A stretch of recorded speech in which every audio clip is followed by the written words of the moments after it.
واخا عارفاكم باقي كلشي كيحتفل ان الششائر وساليقان رجعوا لدوارهم لزريبتهم.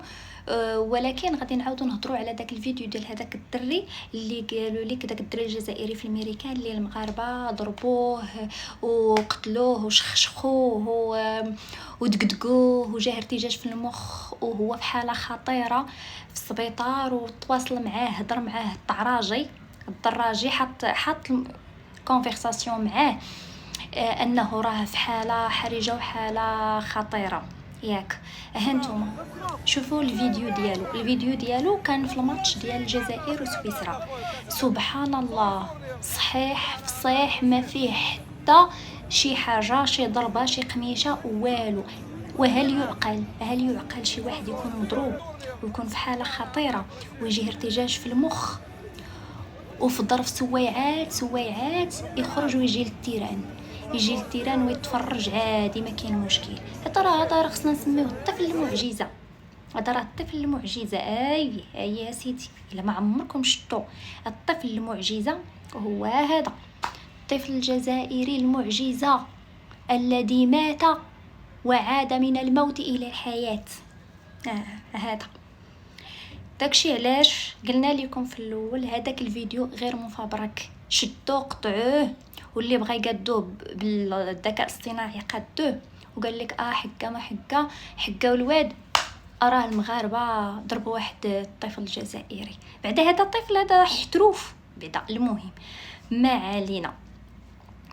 اما بالنسبه علاش دار هذاك الفيديو اصلا والاعلام الجزائري وحتى الرئيس ديالو معمي ماجد وخرج يهضر وكاع دوك الصحافه ديالهم ديال التلويل، علاش؟ هاو ولد بلادهم غيشرح لكم بالتفاصيل. هو اللي عايش تما، هو اللي عارف بلادو وعارف الكابرانات ديال بلادو وعارف ولاد بلادو اش كيسواو. يشرح لكم.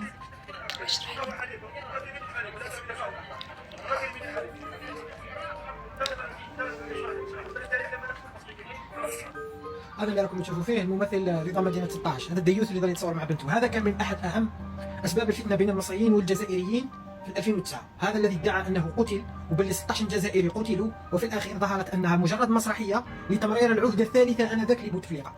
فهمت الان علاش انا حطيت لك هذا الفيديو؟ هذا علاش حطيته لك على جال الحكايه اللي راهي تروج الان من الاعلام الجزائري والبوسبوع الجزائري والشكاك مع المؤثرين اللي زعما سواديزون مؤثرين. بوسماحه، صقلاء، جلال بوسمينه، الزويل، الطحاحنه، المؤثرين اللي زعما لاعبين يدافعوا الجزائر، كلهم في لحظه واحده، في ساعه واحده، كل الجزائر تتحدث عن الطفل الوسيم. انني جاي هنا لا نكذب ولا نصدق، لانه لو حدثت هذه الحادثه فعلا، فهي في ايدي السلطات الجزائريه. المواطن اللي عايش في الجلفه والنعامه وفي الغواط وفي المسعد كما قودوا في وسيم عايش في الماريكان، وكاين سلطات امريكيه تجيب له حقه، وكاين عداله تجيب له حقه. المواطن اللي راه في المسعد وراه في الجلفه ولا راه في الاخر خاصو الماء، خاصو شي وجه. علاش تحشموا ولا ما عندكمش؟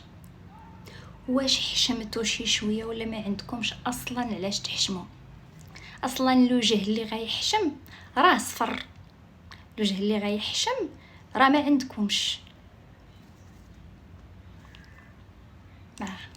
باص لكم باص، ما عرفتش فين غترقدوا. عرفتي نتوما هادشي راه ما عرفتش باش غتلاقاو مع اللي خلقكم، مع سيدي ربي ما عرفتش باش من وجه غتلاقاو معاه الصراحه.